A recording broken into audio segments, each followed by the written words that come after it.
Hey guys, it's DizzyPW here with MMOHuts. We're following up with one of our favorite games of E3 last year. It came out of the blue for us. Apparently there's a lot of people that are very excited about this game, and now we're among them. But this is Mount and Blade Bannerlords, #2.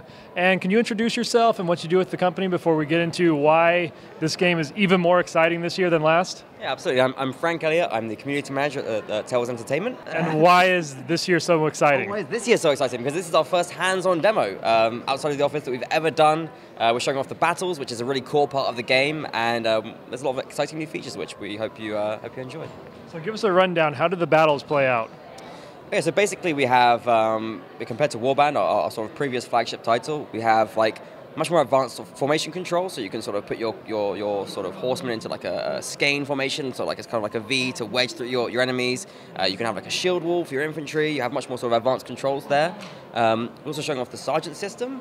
In the sergeant system, you essentially control a single unit in the battle, so like say in a situation where you have like multiple lords that join the battle on either side, what you can do now is the command is given designated to some of the low-ranking lords to command, say, just the cavalry or you know, just the archers. That's what we're really trying to show here, and give you a sort of a taste of that gameplay.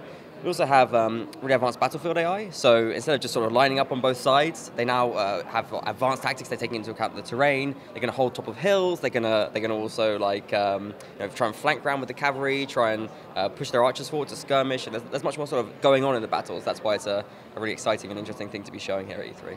So the combat itself is really exciting in terms of the fact that where you're facing your camera, along with what kind of weapon you're using, all of that changes how you swing, how you chain combos. But when you add horseback riding into the mix, what does this mean for gameplay? When you add horseback riding? Well, obviously that's going to add a lot of momentum to your swing. So the idea is like, if you're sort of riding towards your enemy and you have your lance lined up perfectly and you thrust at that perfect moment with all the momentum of your horse and the thrust of your lance behind it, that's going to deliver the maximum damage. So that's sort of what the horse brings to it. Also, if you're a horse archer, you can sort of kite away, you can ride away from your enemy, use those sort of classic tactics of you know, Mongolian archer type style to sort of disrupt your enemy, draw them away from your opponent, and just basically be a very irritating, very annoying force on horseback. So that brings some questions into my mind about the actual nature of what we're seeing here. How does this play into the characters we saw, the Mongolian horseback archers versus the knights? Which characters are we seeing from which factions at this E3? Okay, so we say Mongolians, they're not strictly Mongolian, it's kind of our own creation, right? So Mount and Blade is like, it's a fictional universe essentially with the continent of Calradia, but the factions and cultures that we have in the game are based really sort of on sort of mixes essentially of real life cultures, real life historical cultures, let's say. So what we actually have is the Kuzite Khanat. They have the kind of the horse archers and you know, generally kind of like a mounted faction. Like they roam around on the steppes and generally just try and invade and harass the other factions. The other demo that we have is the Vlandians, which are kind of the spiritual ancestors to the Swardians and the Rhodoks of the previous games. So that's kind of like your Western Europeans, your knights with the lances and you know, lots of heavy cavalry and crossbowmen. So that's kind of a sort of maybe sort of a Norman faction, like analogous to them. And so in terms of commanding your units, is it the same commands for everyone? You can just kind of learn what's going on with each, or do you have to relearn how to command your troops to take advantage of their distinct strengths? Well, how can I put this? Certainly, like, you know, the way our game works is very organic, right? So there's no sort of like +5 plus ×2 bonus against this troop or that troop. Essentially, it works very physically. So with cavalry, the idea is you want to have the perfect charge, right? You want to charge right through your enemy, sweep through them, do maximum damage, then come around for a second attack, and then keep repeating that and just constantly use the weight of your horsemen and the physicality of them to just charge through and crush those enemies on foot. With horse archers, obviously the tactic is more to sort of like try and stay away, draw them out of position, bring them towards you, and then stay out of that close fight for the most part. And you know, that obviously is there's different tactics and different things which tend to work better for different soldiers and different troop types, but there's no sort of real perfect formula. It's all about sort of understanding the different situations and executing a tactic which is appropriate in the various instance, let's say. Can you explain that made sense to me. I know, it's very hard to explain when you're not actually looking at the gameplay. I feel you. It's a very complex and a very high skill cap. I feel like one sergeant could really turn a battle in this game easily. Yeah, and can you explain how that actually works? Like, when you're going into this battlefield, what's going on? How many players are on each side? what do they do in terms of gaining control of the AI? Okay, so it's single player, so I don't want to mislead people and say players, because it's not multiplayer what that we're showing right now, although we do have a lot of players active in our multiplayer component as well. But what we're showing right now are battles where there's a total of 500, 600 soldiers total that you're seeing on the screen and like in the battle at once.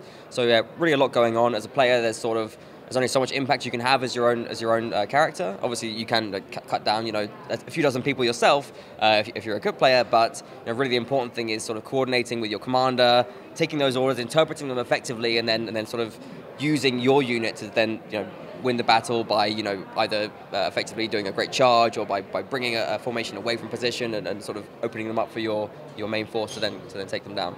On that note, we saw a routing system in this combat. How exactly do you influence the morale to make your enemy rout or make your own soldiers not fall back? Well, essentially, the most important factor there is how many troops are dying on each side, right? If you're taking a lot of heavy casualties, that's going to cause your morale to break. It's also impacted by the campaign side of things. So how your soldiers are feeling going into this battle. Are they getting enough food? Are they being paid their wages? That's also going to have an impact on how hard they're willing to fight for you in the battle itself. On that note, has there been any changes since last year in terms of managing the full campaign map, your kingdom, all of that? Because, I mean, a lot of people watching this probably don't even know about that aspect of the game. Maybe you could give us a quick overview and your plans going forward on that? Yeah, there's a few things I can talk about there, I guess. One of them is the quests. So quests in our game is it's not really the end goal of the game is not to complete quests, but quests are kind of a means to an end, right? So when you're completing quests in the games, what you're doing is you're actually developing relationships with characters, right? And that's gonna function to serve you in various different ways as you progress through the game. So if someone gives you a quest, say to clear out like an alleyway of a rival gang, right? What's gonna happen is you're gonna go to that gang and you're gonna say, oh, this person doesn't want you here. They're gonna say, well, we have every right to be here, and this person has no right to push us out. We'll pay you double if you kick them out of town, right? So you're then in this decision of partly the moral quandary, but also which of these relationships is more valuable to me? Who do I want to get on my side? Who's going to help me in the future? And by developing these, or you could just push them both out, take over the alley yourself, and start a sort of your own sort of criminal operation. But essentially, what you're deciding is, who is worth more to me as a friend. And that's going to have a big impact in the future because when you're sort of recruiting troops, the ones who's your friend, they're going to be able to find more troops for you. They're going to be able to offer you a better time later in the game. So if you're making friends with, say, a lord by completing quests for them, when you start your own faction, you're going to have an easier time then bringing them into your kingdom and then sort of having them fight for you as well. So these relationships are really important when you're playing through the game itself. That's one thing which I can talk about from the campaign at least. That's pretty complex and pretty exciting. There's just so much going on in this game to talk about at once. It's hard to cover it all at once. Thank you so much for your time. So 2 E3s in a row now. We've seen you guys here. Yeah. What's the roadmap towards actually getting this into people's hands? For us, the important thing is delivering a game which is fantastic, right? It's been in development for a very long time.